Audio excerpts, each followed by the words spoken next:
Hello friends, welcome back to citrus sinensis. இப்போ நாம் வீட்டிலே எப்படி ஹம்மூஸ் பண்ணலான்னு நம்ம பார்க்க போகிறோம். இது ஒரு மெடிட்டரேனியன் அண்ட் மிடில் ஈஸ்டில் சாப்பிட்ற ஒரு ரெசிபி அண்ட் டிஷ்ஷுன்னு சொல்லலாம். இப்போ என் கையில் வச்சுருக்கிறது நாங்கள் ஷாப்பில் வாங்கின ஹம்மூஸ். ஸோ இது இப்படி தான் நல்லா ஃபைனாக அழகாக பண்ணியிருக்காங்க. ஸோ இதையே நாம் இப்போ வீட்டில் செஞ்சு காட்ட போகிறோம் உங்களுக்கு எப்படி நாங்கள் செய்கிறோன்னு. ஓகே ஃப்ரெண்ட்ஸ், நம்ம பார்க்கலாமா என்ன செய்யலான்னு. ஃபஸ்ட்டு நாங்கள் இதுக்கு 1 கப் சன்னா கொண்டக்கடலை அல்லது சிக்பி. ஸோ இதை வந்து நம்ம 1 கப் எடுத்துருக்கோம். எடுத்து ஓவர் நைட் நல்லா சோக் பண்ணிட்டோம். ஒரு 8 hours ப்ளஸ்ஸே சோக் பண்ணியாச்சு. நல்லா சோக் பண்ணிவிட்டு நல்லா சால்ட்டு போட்டு அவிச்சிட்டோம். இப்போ அவிச்சு அதில் இருக்க ஸ்கின்னெல்லாம் நாங்கள் ரிமூவ் பண்ணிட்டோம். ஆக்சுவலி நீங்கள் ஸ்கின்னோட போட்டே பண்ணலாம், ஆனால் கொஞ்சம் நமக்கு இந்த ஃபைன் டெக்ஸ்சர் கிடைக்காது. ஸோ அதுக்காக நாம் இந்த ஸ்கின்னை ரிமூவ் பண்ணியிருக்கோம். ஈவன் எங்களாலேயும் சில ஃபுல்லாக ரிமூவ் பண்ணலை, சிலரில் இன்னுமே ஸ்கின் இருக்குது, ஒட்டிக்கிட்டு தான் இருக்குது. ஸோ நாங்கள் மேக்ஸிமம் ஆனால் எடுத்துட்டோம். நீங்கள் ஸ்கின் போட்டும் கூட பண்ணலாம், ஒன்றும் பிரச்சனை இல்லை. ஸோ இதை நல்லா போட்டு உப்பு போட்டு இப்போ நம்ம அவிச்சு ஸ்கின் ரிமூவ் பண்ணி வச்சுருக்கோம். அடுத்தது நமக்கு என்ன தேவைன்னா 1 கப் தண்ணி தேவைப்படுது. அடுத்தது அவங்க மெடிட்டரேனியன் அண்ட் மிடில் ஈஸ்டில் பார்த்திங்கன்னா ஒயிட் எள்ளை போட்டு அடிப்பாங்க, அதை நல்லா சோக் பண்ணிடுவாங்க. ஒயிட் எள், ஒயிட் சசாமி சீட்ஸை அவங்க நல்லா சோக் பண்ணி அதை போட்டு இதோட சேர்த்து அவங்க அடிப்பாங்க. இப்போ நம்ம அதை அப்படி பண்ணலை, கொஞ்சம் டிஃப்ரெண்ட்டாக பண்ணுறதுனால நாங்கள் வந்து சசாமி ஆயில் எடுத்துக்கிட்டோம். அண்ட் அவங்க வந்து ஆலிவ் ஆயிலும் எடுப்பாங்க. அந்த ஹம்மூஸ் பண்ணும்போது ஆலிவ் ஆயிலும் சேர்த்து தான் அவங்க பண்ணுறாங்க. ஸோ ஆலிவ் ஆயில் டேஸ்ட் நமக்கு ரொம்ப பழக்கம் கிடையாது, அந்த ஆலிவ் ஆயில் அது அவங்களோட இது. ஸோ நமக்கு அந்த டேஸ்ட்டை பேலன்ஸ் பண்ணுறதுக்கு நம்மக்கிட்ட இருக்கிறது செசாமி ஆயில், அதுக்கு ஈக்குவலண்ட்டாக. ஸோ நாங்கள் செசாமி ஆயில் கொஞ்சம் ஆட் பண்ணுவோம். அப்புறம் கொஞ்சமாக நம்ம வந்து ஜீரகத்தூள் ஆட் பண்ண போகிறோம், கியூமின் பவுடர். அண்ட் ஒரு சின்ன லெமன், ஒரு நியாயமான ஒரு லெமன் எடுத்து அதை பிழிஞ்சு வச்சுருக்கோம், ஜூஸை பிழிஞ்சு வச்சு அதில் ஒரு 4 to 5 கார்லிக்கை நல்லா ஸ்லைஸாக கட் பண்ணி சின்னதாக கட் பண்ணி அந்த லெமன் ஜூஸும் நம்ம இப்போ சோக் பண்ணியிருக்கோம்.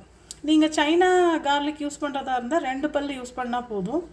இது இந்தியன் கார்லிக்னால நாங்கள் ஒரு 5 பீசஸ் போட்டிருக்கோம், 5 பல் போட்டிருக்கோன்னு சொல்லலாம். அப்புறம் இதை வந்து நம்ம இப்போ ஒரு பிளெண்டரில் தான் போட்டு நல்லா பிளெண்ட் பண்ண போகிறோம். நம்ம இப்போது எப்படி பண்ணுறோன்னு பார்க்கலாம். ஃபர்ஸ்ட் நாம் இப்போ நல்லா வேக வச்ச கொண்டக்கடலையை தோல் நீக்கினதை உப்பு போட்டு அவிச்சதை இப்போ நம்ம இந்த பிளெண்டரில் ஆட் பண்ணுறோம்.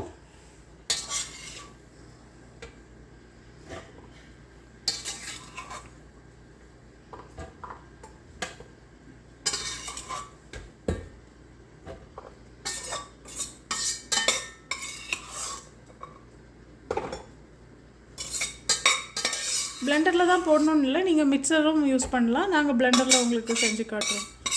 பிளெண்டர் இல்லாட்டி நீங்கள் மிக்சர்லேயும் பண்ணலாம்.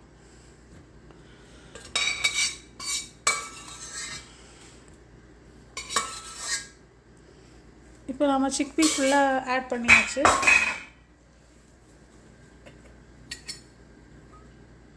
இப்போ நாம் அந்த லெமன் அண்ட் கார்லிக் சோப் பண்ணியிருந்தோம் இல்லையா, ஸோ அதை ஊற்றுறோம். உள்ள ஒரு லெமனும் ஒரு 5 கார்லிக்கை உள்ளே கட் பண்ணி நம்ம அந்த லெமன் ஜூஸில் சோப் பண்ணியிருக்கோம் கொஞ்சம் நேரத்துக்கு, அதை உள்ளே ஊற்றியாச்சு. இப்போது ஜீரகத்தூள் கொஞ்சம் கம்மியாக போட்டால் போதும், ஒரு பேருக்கு தான் கொஞ்சமாக தான் போடுறோம். ஒரு 1 டீஸ்பூன் ஆட் பண்ணுறோம், அவ்வளோதான், அந்த அளவு தான் போடுறோம். ஒரு 1 டீஸ்பூன், அதுக்கு மேலே வேண்டாம்.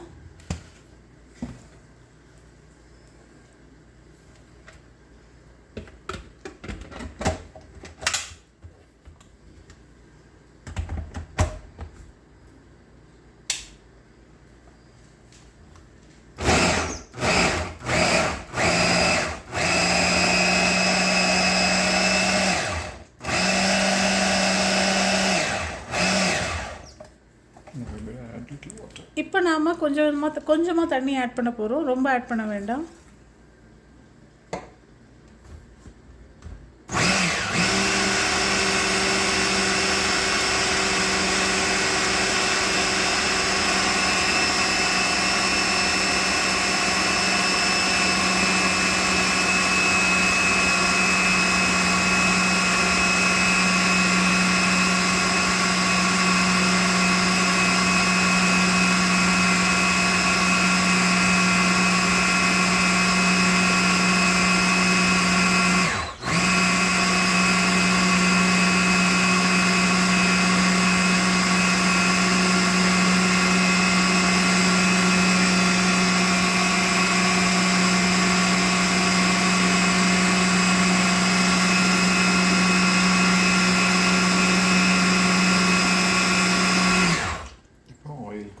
நாம் கொஞ்சமாக ஆயில், செசாமி ஆயில் ஆட் பண்ணிக்கலாம். Maximum 2 table spoon. ஒரு 2 டேபிள் ஸ்பூன் அளவு ஆட் பண்ணலாம் நம்ம. உங்களுக்கு ஆலிவ் ஆயில் பழக்கம்னா நீங்கள் அதுவும் யூஸ் பண்ணிக்கலாம். ஆலிவ் ஆயில் யூஸ் பண்ணி பழகிருக்கீங்கன்னா அதுவும் நீங்கள் யூஸ் பண்ணிக்கோங்க.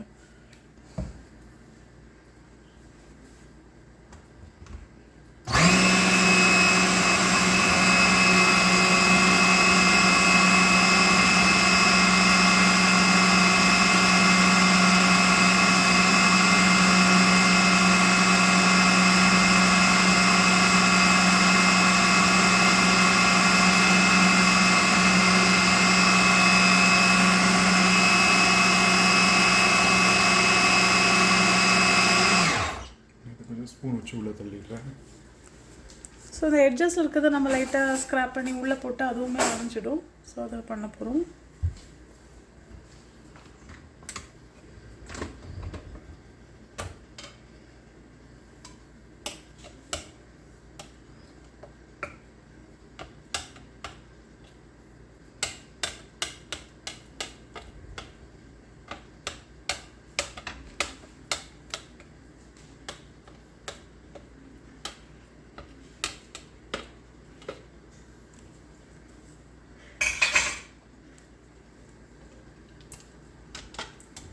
கொஞ்சம் செசாமி ஆயில், இன்னும் கொஞ்சம் ஆயில் நம்ம ஆட் பண்ணிக்கலாம்.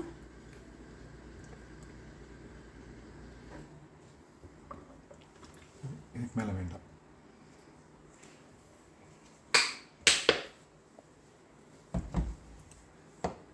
கொஞ்சமாக வாட்டர், 1 டேபிள் ஸ்பூன் அளவு தான். இனிமேல் வேண்டாம். இது பண்ணால் ரொம்ப வாட்டரி ஆகிடும். நமக்கு அது ஹம்மூஸ் கொஞ்சம் திக்காக தான் இருக்கும்.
அவ்வளோதான் ஃப்ரெண்ட்ஸ், நம்ம ஹம்மூஸ் ரெடி ஆயிடுச்சு.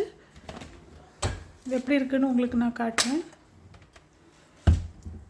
பார்த்தீங்களா, எக்ஸாக்டாக கடையில் இருக்கிற மாதிரியே நம்ம வீட்லேயும் பண்ணியாச்சு.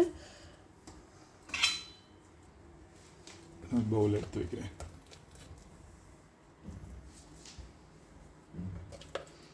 எக்ஸாக்டாக கடையில் பண்ணுற மாதிரியே அதே டெக்ஸ்டர்லேயே வந்துடுச்சு. அவ்வளோதாங்க ஹம்மூஸ். இது நம்ம வெளியே வாங்க வேண்டாம். இது மெடிட்டரேனியன் அண்ட் மிடில் ஈஸ்டில் ரொம்பவே ஃபேமஸ்.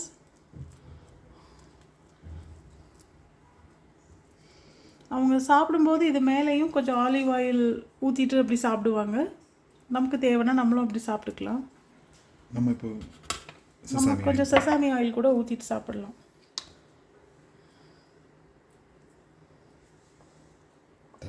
அவ்வளோதாங்க, நம்ம சூப்பரான ஹம்மூஸ் ரெடி ஆயிடுச்சு. இது ஒரு நல்ல ப்ரோட்டீனேஷியஸ். இதை வந்து நம்ம ஊர் சப்பாத்திலே நம்ம ஸ்ப்ரெட் பண்ணி சாப்பிடலாம். நம்ம ஊர் ப்ரெட்லேயும் ஸ்ப்ரெட் பண்ணி சாப்பிடலாம். இந்த ஊரில் இவங்க அரபிக் ப்ரெட், தட் மீன்ஸ் குப்பூஸ்ன்னு சொல்கிறாங்க, அதில் ஸ்ப்ரெட் பண்ணி சாப்பிட்றாங்க. அண்ட் வெறுமனையாகவும் அவங்க சாப்பிடுவாங்க, ஒரு டிப் மாதிரி வச்சுக்குவாங்க. ஸோ நம்மளுமே நம்ம இந்தியன் சப்பாத்தி நம்ம டிஷ்ஷில் இதை ட்ரை பண்ணி சாப்பிடலாம். ரொம்ப நல்லாயிருக்கும். நாங்கள் ஆல்ரெடி சாப்பிட்ருக்கோம் இது. அண்ட் இதில் ஒரு சீக்ரெட் இன்க்ரீடியண்ட் இருக்குது. ஸோ அது என்னென்னா, நீங்கள் அவிக்கும்போது கொஞ்சமாக ஒரு பிஞ்ச், ஒரு ஹாஃப் அல்லது ஒரு டீஸ்பூன் பேக்கிங் சோடா ஆட் பண்ணி நீங்கள் அதை குக் பண்ணணும். அதுதான் இதோட சீக்ரெட் இன்க்ரீடியன்ட். அப்போ தான் அந்த பேக்கிங் சோடா இதை வந்து ரொம்ப சாஃப்ட் ஆக்கிடும் அந்த கொண்டக்கடலையை. ஸோ உப்போடு சேர்த்து நம்ம கொண்டக்கடலை அவிக்கும்போது உப்போடு சேர்த்து 1 டீஸ்பூன் பேக்கிங் சோடாவும் போட்டு நாம் அவிக்கணும். அப்போ தான் நமக்கு இந்த ஸ்மூத் சில்கி டெக்ஸ்டர் நமக்கு கிடைக்கும். அட் த சேம் டைம் அது கொஞ்சம் ஃப்ளஃபியாகவும் நமக்கு வரும். ஸோ அதுதான் அந்த பேக்கிங் சோடாவோட இது. ஸோ அதை கண்டிப்பாக மிஸ் பண்ணிடாதுங்க. அதான் இதெல்லாம் லாஸ்ட்டு சொல்கிறேன். ஸோ அவிக்கும்போது நமக்கு உப்பும் பேக்கிங் சோடா 1 டீஸ்பூன். அவ்வளோதான் ஃப்ரெண்ட்ஸ், நம்மளோட சூப்பரான ஹம்மூஸ் ரெடி ஆயிடுச்சு. இது மாதிரி இன்னும் நிறைய வீடியோஸில் உங்களை நான் மீட் பண்ணுறேன். என்னோடய வீடியோஸ்லாம் உங்களுக்கு பிடிச்சிருந்தா kindly like, share and subscribe பண்ணுங்கள். Thank you friends.